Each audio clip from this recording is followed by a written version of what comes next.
Thank you, Mr. Chairman. And Governor Keene, Ms. Gorelick, thank you for your public service, your testimony today. So much of what you advised us on in your initial report and in this reprise this year resonate, obviously, with this committee. Most importantly, the concentration of jurisdiction, responsibility, and oversight. That makes so much common sense. It's hard to argue with. I don't know why we haven't been able to do it, but we'll add my efforts to the cause to ensure that it happens.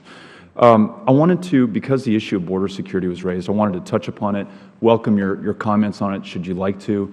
If not, I'd also like to ask you about your recommendations related to the authorization and use of military force. But when it comes to border security, I want to make sure that we don't conflate problems and mislead and misdirect the public and policymakers. By any measure today, the southern border is as secure as it has ever been. If you look at apprehensions on the eve of 9/11 in 2000, we had 1.6 million apprehensions at our southern border. Last year, it was 420,000. This year, given the spike in refugees and asylum seekers from Central America, it may come close to 500,000, but it's still a fraction of what it was 15 years ago on the eve of 9/11. I represent El Paso, Texas. The committee's sick of hearing me say this, but I want to make sure I get it out in front of you. It's the safest city in America 4 years in a row, despite being the largest binational community in the world, conjoined with Ciudad Juarez in Mexico.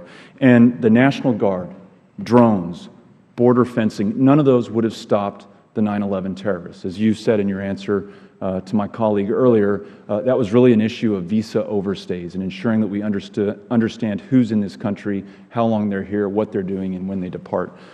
So I wanted to kind of clear the record on whether or not the border is secure.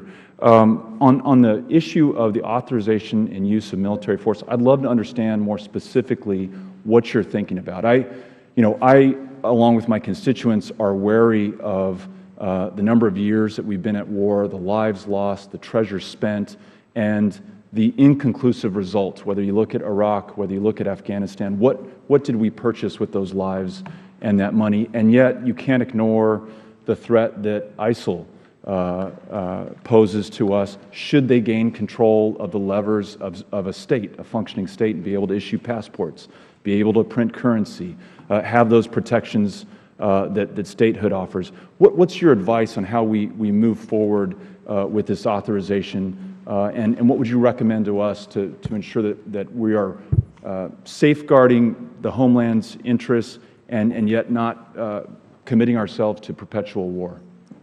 What's difficult is that the administration in action is relying on a resolution that was passed for a specific purpose a long time ago, and that's never been revisited. I'm a historian by training. I believe very, very strongly that the Congress has a very important role when it comes to whether or not this country should commit troops, and it should never give up that role.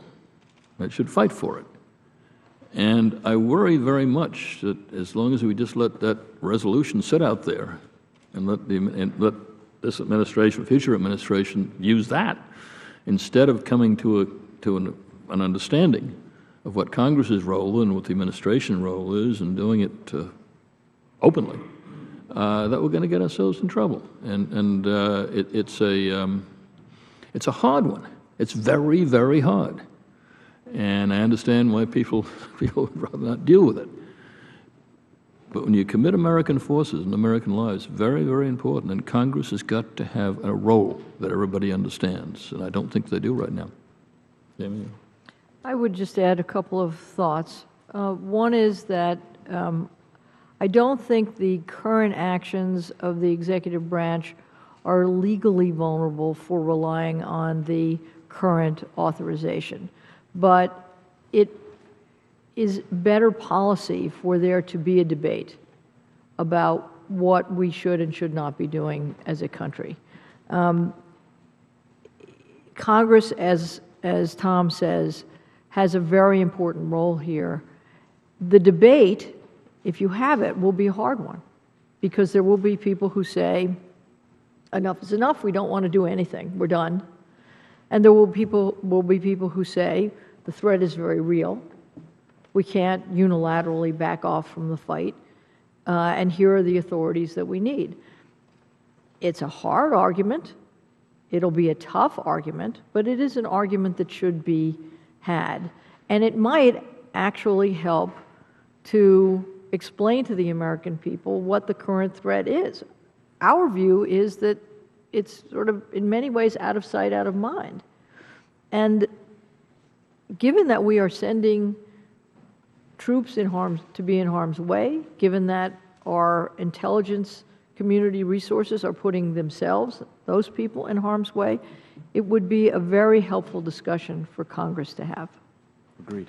Thank you. Mr. Chair, I yield back.